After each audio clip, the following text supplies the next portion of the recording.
Next 9 news देख रहे हैं आप और मैं हूं आपके साथ प्रज्ञा सिंह।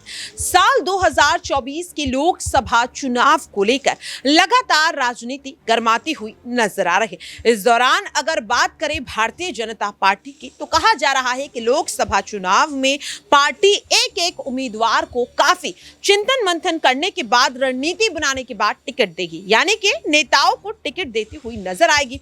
इस दौरान यह भी कहा जा रहा है कि जो रणनीति भारतीय जनता पार्टी ने विधानसभा चुनाव में इस्तेमाल की, यानी कि पुराने नेताओं को पीछे कर दिया और नए नेताओं को आगे किया, बड़ी जिम्मेदारी दी और इसी रणनीति को अब लोकसभा चुनाव में भी इस्तेमाल किया जाएगा। ऐसे में अब बार बार सवाल ये बन रहा है कि क्या वो दिग्गज नेता जिनके नाम अब लोकसभा चुनाव में टिकट लिस्ट से यहां पर कटने वाले हैं, उनका कदम आखिरकार क्या रहेगा।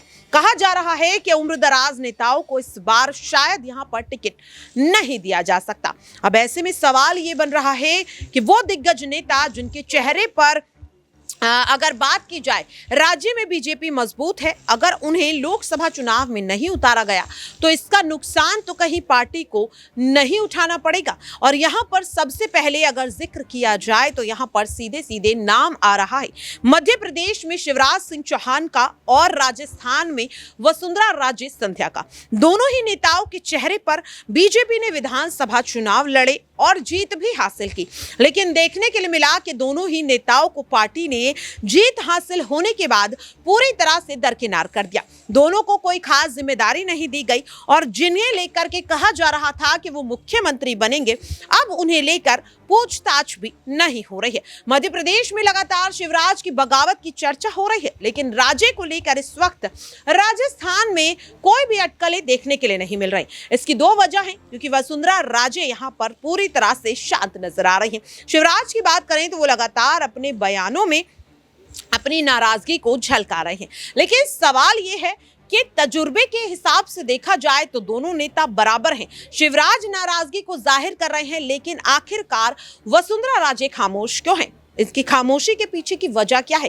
क्या यहाँ पर पार्टी ने पहले ही वसुंधरा राजे को कोई बड़ा ऑफर दे दिया है जिसके चलते वसुंधरा राजे यहाँ पर पूरी तरह से खुश नजर आ रही हैं? लेकिन यहाँ पर देखने के लिए मिलता है कि भारतीय जनता पार्टी के कई ऐसे कार्यक्रम जो राजस्थान में देखने के लिए मिले, चाहे वो यहाँ पर मुख्यमंत्री पद की शपथ ग्रहण समारोह हो, कैबिनेट विस्तार का कार्यक्रम हो या फिर मुख्यमंत्री के तौर पर भजन लाल शर्मा की पहली प्रेस कॉन्फ्रेंस हो, इन तमाम कार्यक्रमों में वसुंधरा राजे कहीं पीछे ही नजर आए।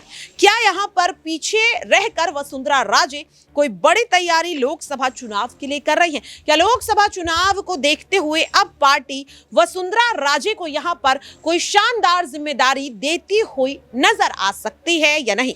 ये देखना काफी ज्यादा अहम रहेगा। फिलहाल के लिए इस खास रिपोर्ट में इतना ही। देश और दुनिया की तमाम खबरों के लिए आप सभी बने रहिए नेक्स्ट 9 न्यूज के साथ।